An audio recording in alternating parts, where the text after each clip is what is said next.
ஏன் அப்போஸ்தலனாகிய பவுல் தீங்கடையாது இருந்தான்? தேவன் அவனை எதற்கு பிடித்தாரோ அந்த பிடிப்பில் அவன் இருந்தபடினால தேவனாகிய கர்த்தர் அவனுக்கு தீங்கு வராம காப்பாற்றினார். உங்களை ஆண்டவர் பிடித்திருக்கிறார் தெரியுமா? உளையான சேற்றிலிருந்து, பாவத்திலிருந்து, அசுத்தத்திலிருந்து, துன்மார்க்கத்திலிருந்து, அருவருப்புகளிலிருந்து, அந்நியர்களா இருந்த உங்களை ஆண்டவர் உங்களை பிடித்திருக்கிறார். அப்படின்னா என்ன அர்த்தம்? நீங்களா வாழ முடியாது, நீங்கள் அவருடையவர்கள். நான் எனக்காக வாழ முடியாது. கிறிஸ்துவை உடையவர்கள் அவரோடு கூட தங்களுடைய ஆசைகளை, தங்களுடைய உணர்வுகளை சிலுவையில் அறைந்திருக்கிறார்கள் என்று வேதம் நமக்கு கற்பித்துக் கொடுக்கிறது.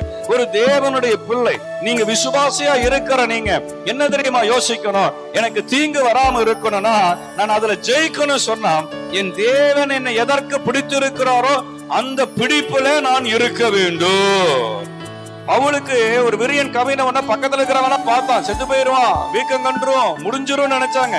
நம்மளை சுத்தி நிறைய பிரச்சனைகள் இருக்கதான் செய்யும். நம்ம உறவுகளால பிரச்சனை வரும், நம்ம குடும்பத்தால பிரச்சனை வரும். ஆனா கணவன் மனைவி எதற்கு பிடித்து வைத்தார்களோ அதுல அவங்க உறுதியா நின்னா, இன்னைக்கு நம்முடைய தேசத்துல விவகாரத்து வழக்கு, குடும்ப பிரச்சனையில வருமா?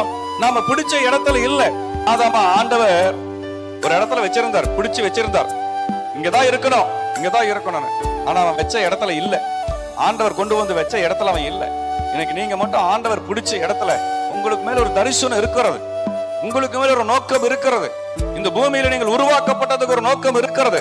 பவுல் சொல்லுகிறான், நான் எதற்காக பிடிக்கப்பட்டேன்? உலகத்துல எல்லாரும் எனக்கு ஒரு லெட்டர் கொடுத்து தமஸ்கு பட்டணத்துக்கு போய் கிறிஸ்தவர்களை கொலை செய், சபையை துன்பப்படுத்து என்று அனுப்பின பொழுது நடுவில் என்னை சந்தித்த தேவன், நீ புறஜாதிகளுக்கு மத்தியில் ஊழியம் செய்ய வேண்டும் என்று என்னை பிடித்தார்.